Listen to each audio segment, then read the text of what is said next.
नमस्कार विद्यार्थी मित्रांनो, आज आपण परिमेय संख्या व त्यावरील क्रिया या घटकातील काही उदाहरणं सोडवून घेणार आहोत। तर सुरुवातीला तुमचे आजच्या व्हिडिओमध्ये खूप खूप स्वागत आहे। आणि आपण काल जो घटक शिकलेला आहे त्यावरचे काही उदाहरणं आपण आज सोडवून घेणार आहोत। तर स्कॉलरशिप परीक्षेसाठी आपली ही तयारी चालू आहे, सगळ्यांना माहिती आहे की नाही? स्कॉलरशिप साठीच तयारी चालू आहे, कारण स्कॉलरशिप परीक्षेमध्ये आपल्याला जास्तीत जास्त गुण मिळावे आणि आपण कसे पात्र होऊ यासाठी आपला प्रयत्न आहे। आणि बऱ्याचदा काय होतं, गणितामध्येच आपले मार्क कटतात, हो की नाही? मराठीमध्ये बऱ्यापैकी पडतात, इंग्रजीमध्येही पडतात आणि बुद्धिमत्तेमध्ये सुद्धा येतात तुम्हाला मार्क, पण तुमचे मार्क जातात कुठं?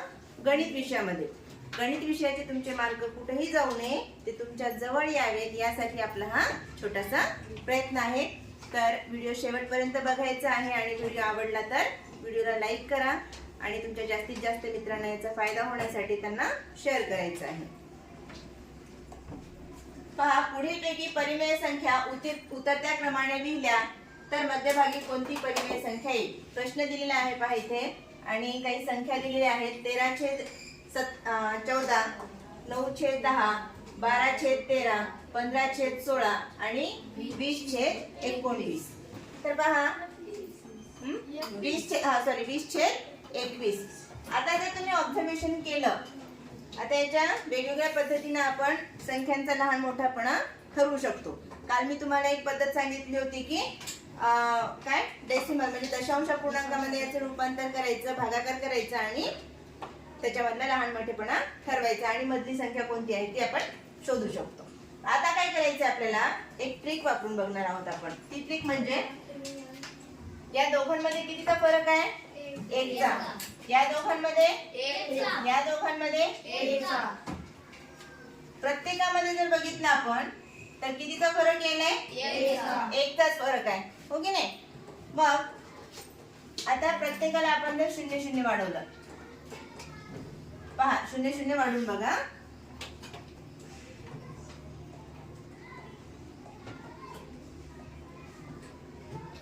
शून्य जर वाढवला किती? पहिला 130 येईल, दुसरं 90 येईल, तिसरं 120, चौथं 150 आणि तिसरं 200। मग सगळ्यात मोठा कोणता अपूर्णांकाला? हा अपूर्णांकाला, बरोबर आहे। आणि सगळ्यात छोटा 90चा म्हणजे हा अपूर्णांकाला, ठीक आहे। आता चढत्या क्रमाने काय करायचं, आपल्याला उतरत्या क्रमाने लिहायचं, म्हणजे 200, 150 आणि 130, 120 आणि 90। तर मध्ये कोणता आला? मग मध्यभागी अपूर्णांक कोणता आला? 130चा, म्हणजे पर्याय क्रमांक जो 13/14 जो आपला पर्याय असेल ते आपलं काय असणार आहे? मध्यभागी असलेला अपूर्णांक आहे। समजलं? ही ट्रिक कधी वापरू शकतो आपण? आता आपण वेगवेगळ्या पद्धतीने बघितलं की नाही? दशांश अपूर्णांकामध्ये रूपांतर करून सुद्धा आपण याचा लहान मोठेपणा ठरवू शकतो, पण त्याच्यामध्ये थोडासा वेळ जातो। आपल्याला काय करायचं आहे, कमीत कमी वेळेमध्ये जास्तीत जास्त अचूक उत्तर शोधायची आहे। यासाठी अशा ट्रिक्सचा वापर करायचा आहे आणि अशाच वेगवेगळ्या ट्रिक्स मी आपल्या व्हिडिओमध्ये दरवेळेस घेऊन येते, त्यामुळे व्हिडिओ स्किप करायचा नाही आणि पूर्ण बघायचा। पहा, आता कोणती ट्रिक बघितली आपण? ही ट्रिक केव्हा लागू पडते? जेव्हा या अंशात आणि छेदामध्ये कितीचा फरक असतो? 1चा फरक असतो। अशाच वेळेस ही पद्धत वापरायची, नाही तर कोणत्याही जर अपूर्णांकाला किंवा परिमेय संख्येला जर तुम्ही ही ट्रिक वापरतो म्हटलात तर जमेल का? जमणार नाही, आपलं उत्तर चुकून जाईल। त्यामुळे काही स्पेसिफिक कंडिशन्स असतात, त्या कंडिशन्स मध्येच आपण या ट्रिक्सचा वापर करू शकतो। लक्षात राहील? ठीक आहे। मग या प्रश्नाचं उत्तर कोणतं आलं? 13/4। कारण उतरत्या क्रमाने जर ह्या संख्या लिहिल्या आपण तर मध्यभागी कोणता अपूर्णांक येईल? 13/14 हा अपूर्णांक येईल। दुसरा प्रश्न घेऊया आपण। 5/7 गुणिले 28/15 गुणिले 9/8 गुणिले 3 मोठा कंस बंद केला भागिले 9/2। आता गुणाकार करायचा आहे। सर आपण काय म्हटलं होतं काल, गुणाकार करताना अंशाचा गुणाकार आणि छेदाचा गुणाकार करून घ्यायचा आहे. पण ते गुणाकार करण्या अगोदर एक गोष्ट लक्षात ठेवायची, ती म्हणजे अंशातल्या संख्येने छेदातल्या संख्येला किंवा छेदातल्या संख्येने अंशातल्या संख्येला भाग जातो का हे बघायचं. जर भाग जात असेल तर भाग द्यायचा, नाहीतर गुणाकार करायचा. पहा इथे 5 ने भाग जातो, 5 त्रिक 15, 7 ने भाग जातो, 7 एक 7, 7 चौक 28. पुन्हा इथं 4 न भाग गेला, 4 दुने 8, 1 न भाग गेला 3 चा, 3 एक 3, 3 त्रिक 9. कटलं इथं सगळं. वर काय राहिलं आता, 3 गुणिले 3, 3 गुणिले 3 भागिले 2, 3 त्रिक 9 छेद 2 भागिले 9 छेद 2. आणि इथपर्यंत आता काय करायचं आहे, हा भागाकार आहे म्हणजे आपण या भागाकाराला काय करतो, गुणाकारामध्ये कन्वर्ट करतो. 9 छेद 2 गुणिले अंशातली संख्या छेदामध्ये आणि छेदातली संख्या अंशामध्ये. आता हे 9 आणि हे 9 कटले, हे 9 हे 2 आणि हे 2 कटले. मग इथं काय राहिलं, वर काही नाही म्हणजे 1 राहिला, खाली काही नाही म्हणजे 1 राहिला. मग 1 छेद 1 ला आपण नुसतं 1 लिहू शकतो. काय अवघड आहे का? अशा प्रकारचे प्रश्न स्कॉलरशिप परीक्षेला थोडेसे फिरून विचारले जातात आणि आपण तिथंच गोंधळ होतो. आपल्या काय होतो, गोंधळ होतो आणि आपण फार वेळ लागेल त्या प्रश्नाला म्हणून काहीतरी अंदाजे उत्तर करतो. पण ऍक्च्युली आहे का अवघड काही? थोडासा प्रश्न समजून घ्यायचा आणि प्रश्न समजून घेऊन त्या प्रश्नाचं उत्तर कसं येईल ह्याचा विचार करायचा. त्यानंतर पुढचा प्रश्न जो आहे आपला 4/7 अधिक ऋण 11/7 गुणिले ऋण 7. काल आपण एक ट्रिक बघितली, हरवले सापडले. अगोदरच्या पिरियड मध्ये बघितलं होतं ना आपण, हरवले सापडले, सापडले हरवले. त्याचा आता इथे वापर होते. पहा इथं 4/7 अधिक इथं सुद्धा काय आहे 11/7. छेद समान आहे. मग आपण ही स्टेप लिहिण्यापेक्षा आपण काय करतो,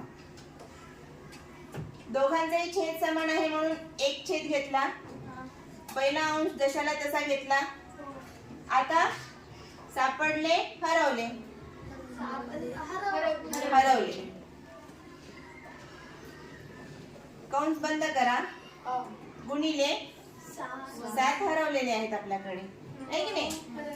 आता यांचं काय करायचं, इथं वजाबाकी करायची. 11 मधून 4 गेले तर किती राहतात, 7. ऋण 7 राहतात कारण मोठी संख्या 11 आहे.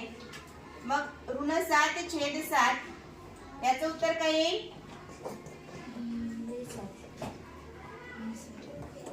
ऋण 1 गुणिले ऋण 7. ऋण 1 गुणिले ऋण 7. हरवले हरवले सापडले, सापडलेले 7. अगोदर 7 हरवले होते, आता सापडले. काही अवघड आहे का? समजलं? पुढचा प्रश्न घेऊया. ठीक आहे. आता हा प्रश्न पहा, सोडवता येईल तुम्हाला. विचार करा आणि सोडून बघा. थोडंसं 1-2 मिनिटाचा आपण रेस्ट घेऊ. चला सोडून बघा.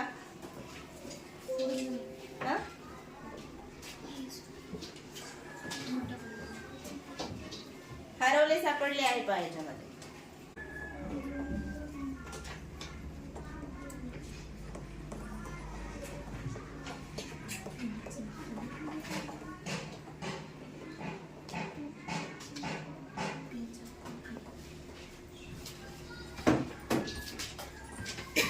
आले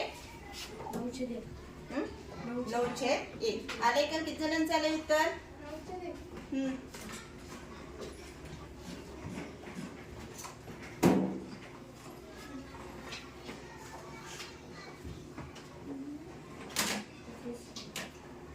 9/1 किंवा 9. पहा पर्याय आले का? आले. किती जणांना उत्तर आले? एकालाच आले. ठीक आहे. इथे इकडे लक्ष द्या. आता आपण अपूर्णांक किंवा जनरल पूर्णांक संख्यांची बेरीज शिकलो. 2 समान चिन्ह असलेल्या संख्यांची काय होते? बेरीज होते. मग चिन्ह कोणतं का असेल ना, बेरीजेचं असू द्या वजाबाकीचं असू द्या. इथं काय समान चिन्ह आहे, छेद समान आहे दोघांपैकी. एक छेद घेतला, ऋण 51 अधिक ऋण 102. छेद समान आहे आणि हे दोन्ही समान चिन्ह आहे म्हणून यांची काय करायची बेरीज. 102 आणि 51 किती होतात, ऋण 153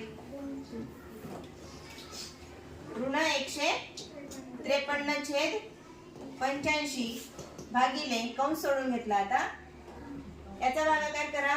25 न 125 ला जर भागला आपण,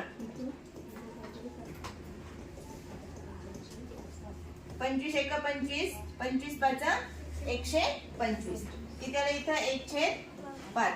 आता याला अंशातल्या आणि छेदातल्या संख्येला कोणत्या संख्येला भाग जातो, तर 17 ने जातो. 17 पाच 85, 17 9 153 ऋण 9/5 भागिले 1/5.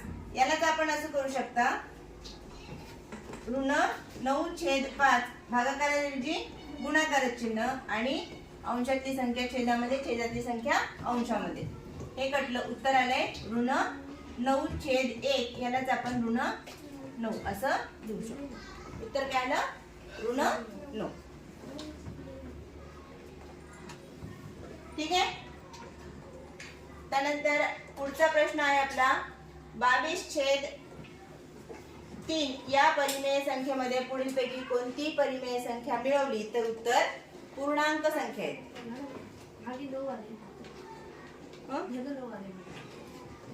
धन 9 आले. ह्याचं उत्तर धन 9 कसं आहे बेटा, सॉरी हे पण मायनस आहे ना. हे मायनस मायनस काय होतं, मायनस इंटू मायनस प्लस होतं म्हणून हे उत्तर काय येतं, +9 येतं. +9 येतं उत्तर. ठीक आहे. 22/3 या परिमेय संख्येमध्ये पुढीलपैकी कोणती परिमेय संख्या मिळवली तर उत्तर पूर्णांक संख्या येते. पूर्णांक म्हणजे होल नंबर येते, अपूर्णांकामध्ये किंवा परिमेय संख्येमध्ये येत नाही, अंश आणि छेद रूपामध्ये येत नाही. पहा 22/3. आता इथं सगळ्यांचे छेद काय आहे, काहींचं 3 आहे आणि काहींचं 6 आणि 5 आहे. तर आपल्याला काय पाहिजे, छेद समानच पाहिजे. म्हणजे हे दोन आपण काढले, राहिले 2. 1/3 आणि 2/3 जर मिळवले आपण याच्यामध्ये, पहिला ऑप्शन घेऊन बघू. जर याच्यामध्ये 2 मिळवले तर किती होते, 24/3. 3 ने 24 ला भाग जातो, 3 8 24. मिळाली पूर्ण संख्या म्हणजे पर्याय क्रमांक 1 हे आपलं बरोबर उत्तर. काही अवघड आहे का, अवघड आहे का नाही ना. समजलं सगळ्यांना. अशाच प्रकारचे प्रश्न जर तुम्हाला दिले तर सोडवता येतील. छान.